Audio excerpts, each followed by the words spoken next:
his term came to an end, and it seems that he's continuing under the martial law. And at the same time, we're hearing that Poroshenko, the former president of Ukraine, he's not happy with the situation in Ukraine.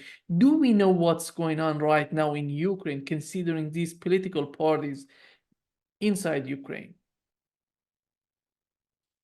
I'm sure we know. I mean, it's difficult to get precise information because there is no free press in Ukraine. That's one of the byproducts of a dictatorial regime under martial law is they suppress the press. So it's not like we have a viable political opposition in there that's allowed to call out the government for its many failures. Ukraine says we are a wartime government under wartime conditions, and so we have to do that which we need to do to survive. So they've eliminated political opposition. They've eliminated the free press. They've eliminated elections. So let's stop talking about democracy and just understand what Ukraine is. And it's been for some time now. It's a military dictatorship. It's martial law where a civilian president rules backed by not a constitution or the rule of law, but by muscle of the Ukrainian security services, a police state, the Ministry of Interior, et cetera. That's the reality of it. Now, you can make a case from the Ukrainian perspective that this is necessary. In fact, I would, to be honest, I would make the case that it's necessary. Democracy is ugly. Democracy is inefficient. Democracy creates fractures in society, especially in hotly contested times, that can be exploited by your opponents. That the greatest weakness that Ukraine could put forward to the Russians would be to have a viable political opposition that the Russians therefore could then support and create deeper fractures within Ukraine. That from a Ukrainian perspective, in war, you need unity of command, unity of leadership, unity of focus, and that if you can't support a democracy, can't support the elections the way they needed to be supported as they would be supported in peacetime, then you take that off the map and just focus on winning the war. The problem is the man that's the dictator. He's not up to the task. He's first of all, you'd want your dictator to be honest. You'd want your dictator to be somebody who could not be corrupted, either by power or by money. A man who cares about Ukraine, a man who cares about the future of Ukraine, a man who cares about Ukrainian democracy, who always keeps in the back of his mind that at some point in time this war will end. And when this war ends, I am going to step aside and I am going to be, because once you become dictator, you can never be president. You can never be president. You can't go back to being president because muscle memory. You've learned too many bad habits. And those bad habits are okay during war where you need the singularity of focus to win the war, to get defense production up, to make the cuts necessary, to mobilize when necessary. But you should be singularly focused on winning the war. Zelensky is singularly focused on sustaining corruption. It's all about corruption. Everything he does that talks about winning the war has a corruption aspect to it. It's about getting more resources, knowing that a certain significant percentage of those resources are going to be skimmed off by the top by the political and economic elite to enrich themselves. It's the way Ukraine works. Zelensky is the first to take off from the top. So, he is the worst possible person for this job. He is not a politician. He's a comedian. He was brought in as a figurehead.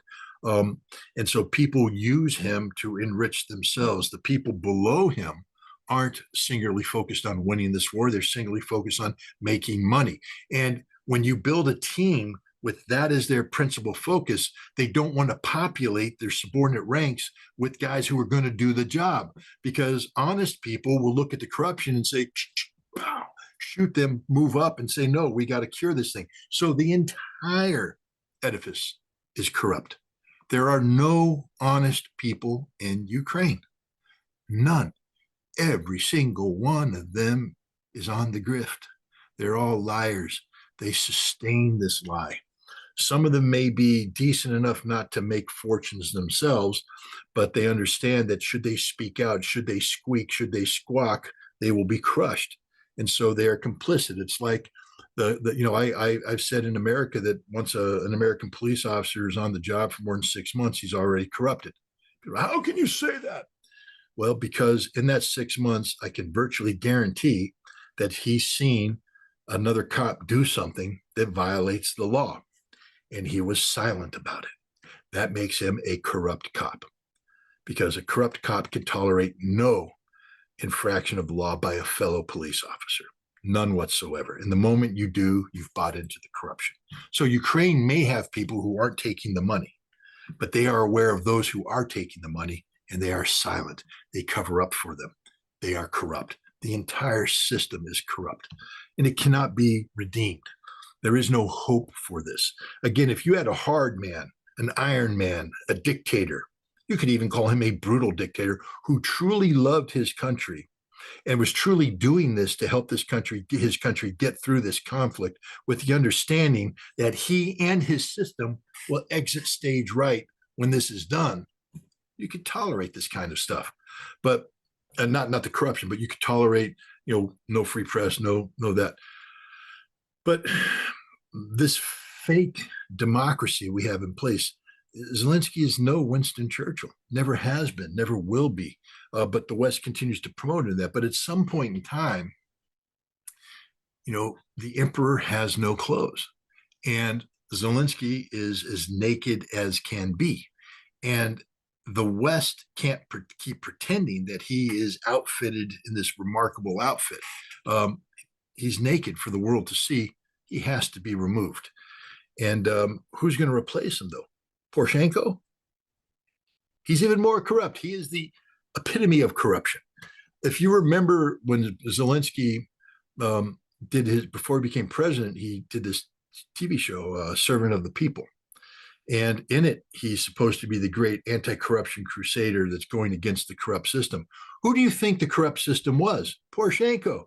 It was literally, the TV show was about, this wonderful little school teacher turned, populist president taking on Petro Poroshenko. It was a scheme designed to insinuate Zelensky as a believable presidential figure to fight the corruption of Petro Poroshenko, of the oligarchs, of the corrupt government officials.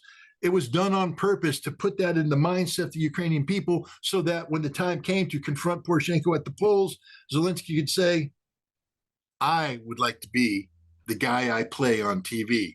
I would like to be the anti-corruption crusader. I would like to be the man of peace. Now, he was just a comedian playing a part. But the people didn't know any better. Martin Sheen, there was a period of time where Martin Sheen could have run for the president of the United States. I would imagine if he was younger right now, and West Wing wasn't so long ago, that Martin Sheen could be the president of the United States today. Does he have any qualification to be president? None whatsoever, except one. He played an American president on a popular TV show, and many Americans, when they see them, say, that's the president of the United States. I believe that man could be the president of the United States. That's what they did to Zelensky. They put him up there. But the corruption that he was fighting in his TV show is the corruption of Petro Poroshenko.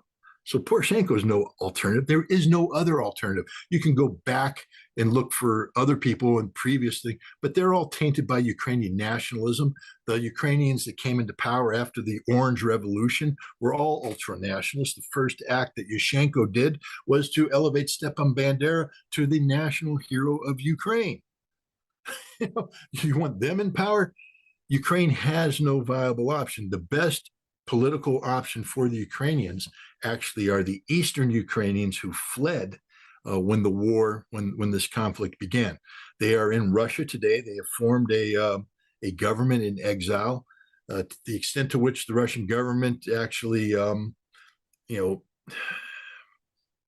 listens and absorbs what they have to say, I don't know. I can't say that, but these are the people. I've talked to several of them, and it's interesting. They say that when this war is over, they believe that Russia will be in control, political control of the totality of Ukraine, and that there will be a purge of all of the Western Ukrainian-based nationalists and all of the corrupt oligarchs, etc.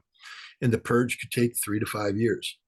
But when it's done, the Russians will actually turn the system over to the Ukrainians and say, you elect your own officials, have a presidential election, elect somebody.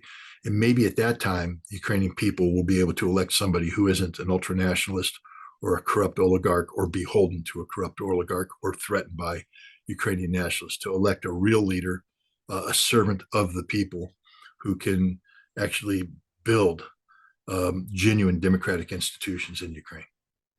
Yeah. You already know what has happened to Afghanistan. At the end of the day, the United States left it in the hand of Taliban.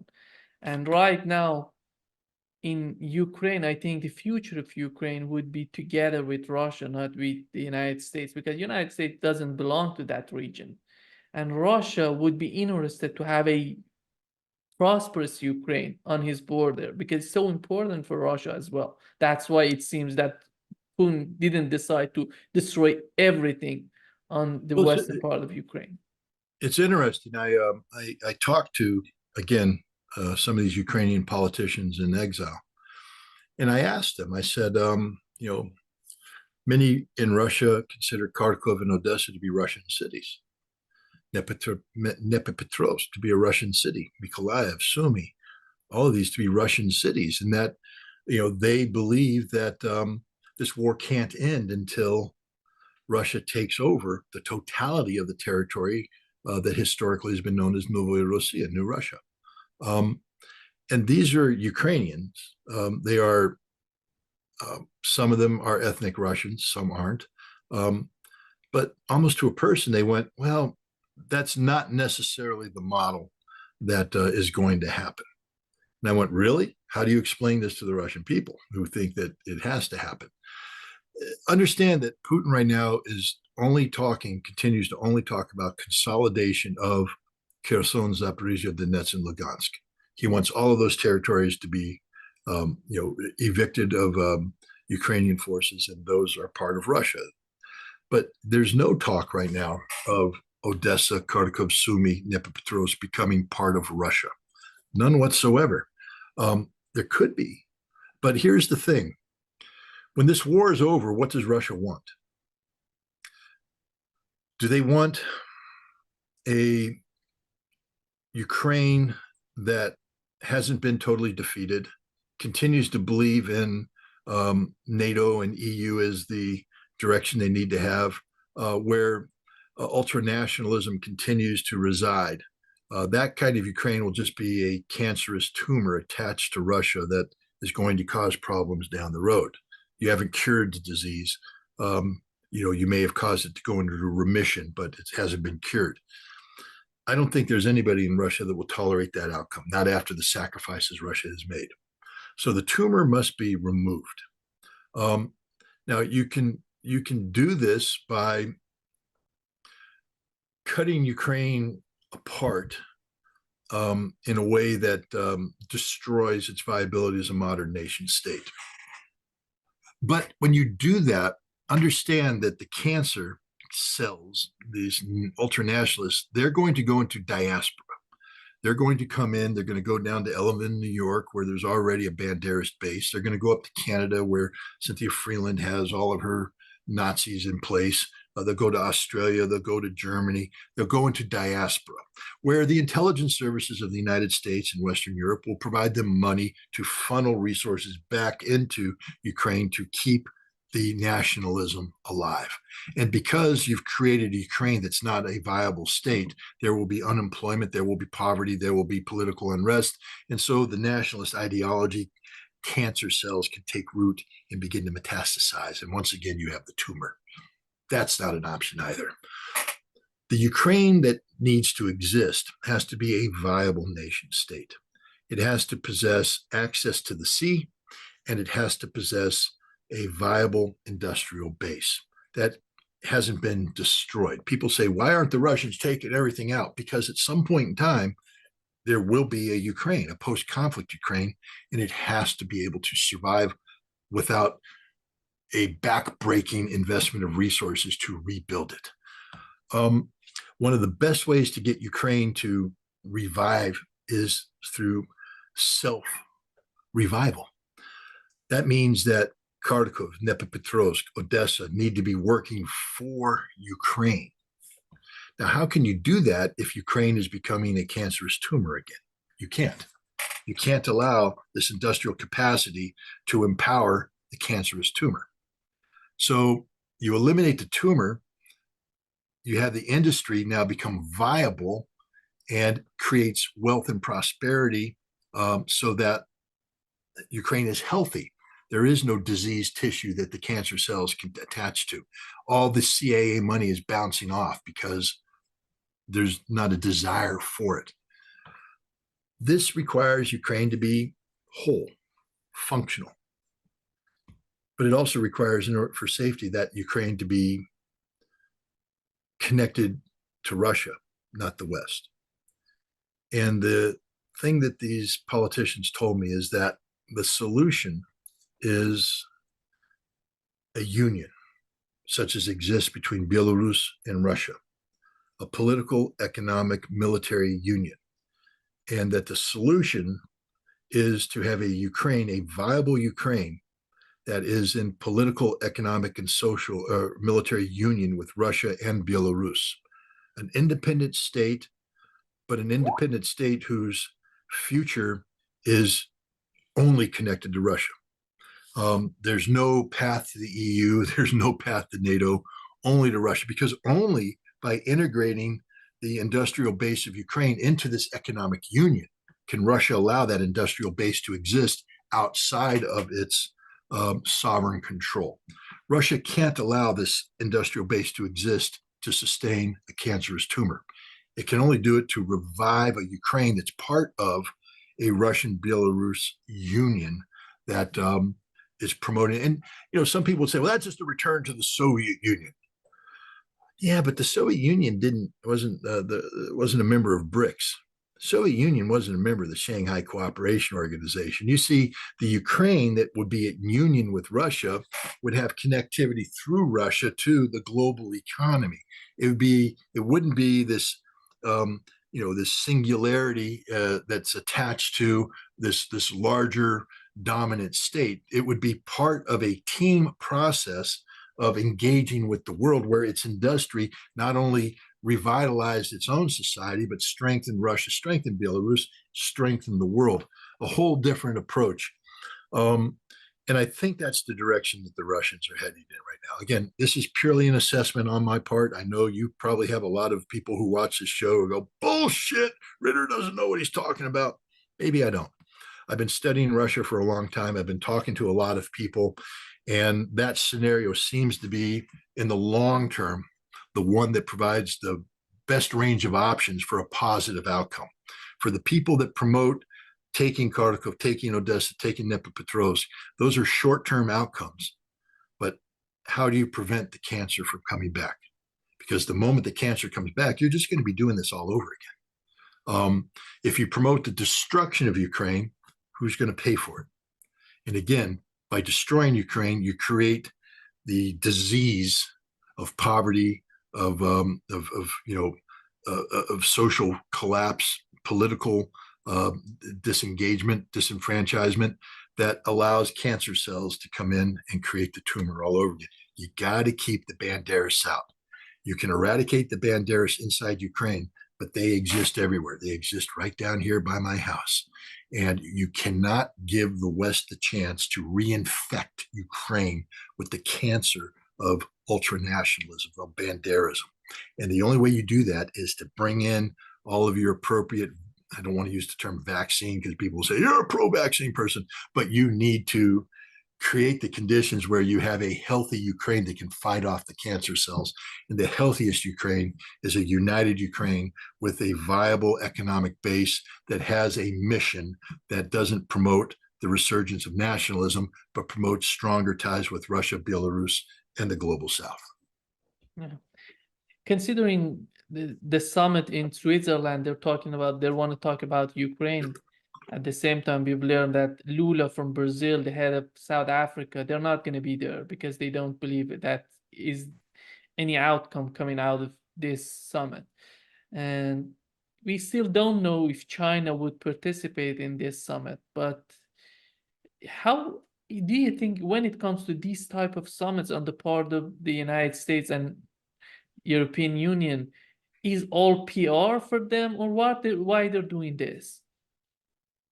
It's a self-licking ice cream cone. It's just there to please themselves. There's no, how can you have a peace summit to talk about bringing an end to the conflict in Ukraine and not invite the Russians? So it's a joke. It's a 100% joke.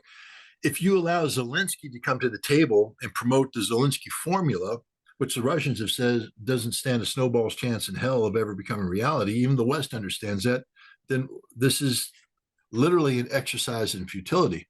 If China comes, understand China will come after President Xi and Putin met, where Putin said, look, I support the Chinese initiative for peace. But the Chinese themselves are looking at saying, well, but we got to have Russia at the table. We can't be doing this.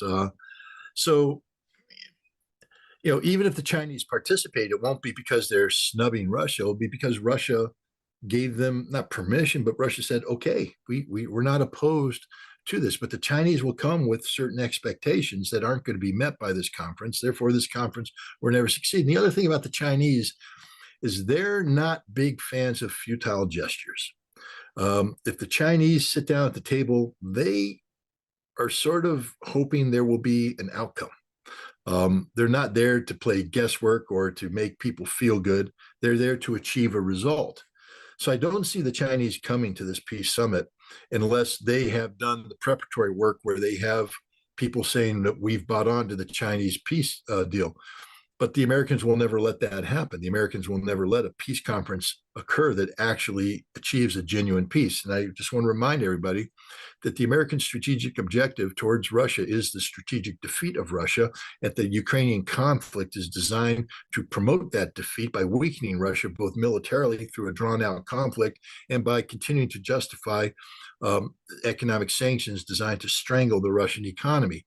The combined effort of a strangled economy and an endless conflict are supposed to demoralize the Russian population, so they rise up in a Maidan-type event, the Moscow Maidan, to evict Vladimir Putin from power. That is the strategic objective of the United States, and you can never forget that when you talk about anything the United States does vis-a-vis Ukraine, Russia, or Europe. They're not there. The United States does not exist to come up with an equitable outcome, a peace outcome, a stabilizing outcome. The United States policy is to destabilize Russia, and it needs this conflict to do that. So the United States is not somebody you really want involved in this process because they're not interested in true peace.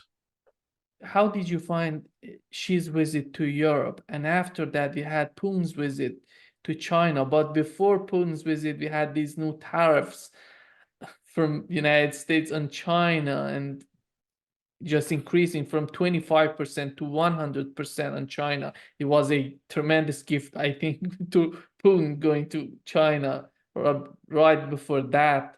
And when you put these pictures together, what's your understanding? And we saw something so strange that we haven't seen before, just Xi embracing Putin.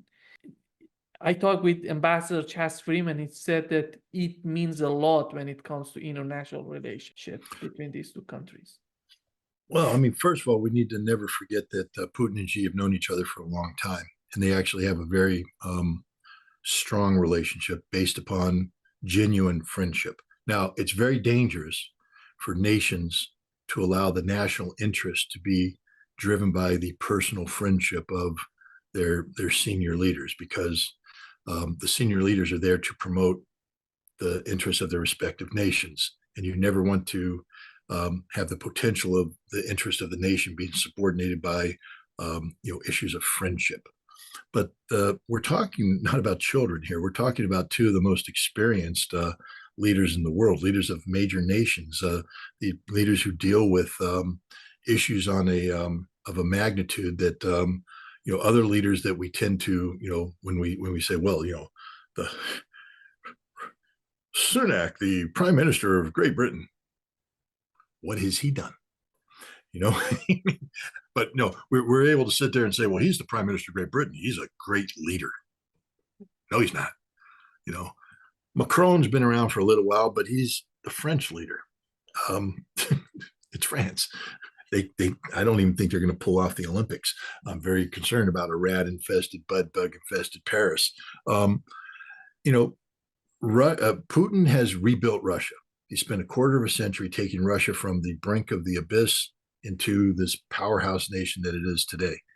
Xi has overseen radical transformation of Chinese society. And again, in a way that the West hasn't picked up. I don't know how many people in the West know that not once, not twice, 3 times, Xi has implemented a 5-year plan designed to bring 300 million people out of poverty into the middle class. The population of the United States is just a little bit more than 300 million. 3 times Xi oversaw programs that brought the equivalent of the American population in totality out of poverty into the middle class 3 times. And China today is a nation transformed. We don't understand it. We don't understand anything about it. So we make bad assumptions and bad calculations. Russia understands it very well. Russia's been working with China. They've witnessed this. They've seen this. Russia and China are in harmony with one another right now. That it was a little bit dysfunctional. If you took a look at their band that they were trying to put together in 2021, the guitarist was a little out of step with the drummer, who was thinking he was playing jazz. He was supposed to be playing a rock beat, and the bassist was off doing something we don't know. They were up there, they were trying, but it hurt the ears. After 2 years of war, everybody's singing from the same sheet of music. They're all practiced, rehearsed. Why? Because they've both come to recognize that the threat set that Russia faces in Ukraine is the same threat set that China faces in Taiwan. And that if China allows Russia to be bullied or defeated, then that same threat set will now come and bully and try to defeat China. That the best defense for China is what Russia's doing in Ukraine. To hold the wolves at bay in Europe so the wolves don't become empowered in the Pacific. The other thing is, when you speak of this transformation to a multilateral world, it's done economically, not militarily. And China needs Russia. Everybody talks about China's manufacturing potential. First of all, Russia's no slouch. Again, we tend to ignore Russia. I've always advised people to go to Russia. That's why I go to Russia, to learn. The prime minister of Russia just he just attended a digitalization summit or forum in Nizhny Novgorod, a city to the east of Moscow, where he talked about how Russia is going to be transitioning to the digital era. He, in the city of Sarov, they've built a laser institute. It's one of the top laser institutes in the world to incorporate digitization and laser technology into the manufacturing sphere. As part of the sanctions thing, Russia has empowered its own software developers, and they have some of the finest software developers in the world. Everybody talks about Russian hackers. You know that. Oh, the Russian hackers. Well, what is a software developer? A hacker who's doing things legally. Same mindset, same skill set, people who know how to do computer coding and things of that nature. The Russians have really good people, and they've built their own software industry. And so they've pushed Microsoft and Apple and all the other Western software makers out. And Russia has its own, and Russia now is working with China. Here's the beauty of it. You see, China isn't just the Chinese economy. China is the gateway to the global economy. So Russia, working with China, is getting its products out to the world, expanding its economic reach. It's sort of a big deal. The West just doesn't understand it. We don't understand anything about Russia. We don't understand anything about China. I don't understand anything about China, to be honest. I've read about it. I have a whole library of books that I'm reading about it. But I think in order to understand China, you got to go to China. You got to see it for yourself, and you got to talk to Chinese and have them show you what's going on, because we still have a lot of prejudice and bias built into whatever analytical models that we bring to bear. Even people like myself who are progressive in their thinking about China, there's a lot of built-in bias, a lot of filters, a lot of assumptions being made because of my ignorance about China. A lot of the books I read are 20 years old, 10 years old. And you can't be reading a 20-year-old and 10-year-old book except for historical relevance. If you want to know about China, you got to be reading the book that came out today, because they are making advances. We tried to strangle China with chips, the computer chips. They're made in Taiwan, and we wanted to keep that technology. So again, I'm not a chip guy. I hope everybody understands that I'm just a Marine. Okay. I have a very specific skill set, and computer technology is not it. But I think I understand that there's things called chips. I got that part, computer chips, transistor, whatever. But they're made. One of the ways you make them is through a technique called lithography, I believe, and that has something to do with printing. And so you will print silicone chips that are embedded with certain things, and there's different ways of measuring the efficiency of a chip. And I can't remember if the higher number is good or the lower number good. I don't know. But there's a good number, there's a bad number. The Chinese were able to do a medium number, and we wanted to prevent them from doing the high number. So we unplugged them. We said they couldn't have access to this lithography technology that comes from, I believe, the Netherlands, which is available in Taiwan. Cut them off, strangle their thing. We want everything to collapse. But you can't do that of a nation that of 1.4 billion people, because that nation has the ability to go, who are our best chip people? Well, we got a whole bunch of them. Many of them trained in America and Europe, by the way. They go to those universities and they put them together and say, unfuck this problem. And all those little Chinese chip whiz kids sit there and they unfuck the problem quickly.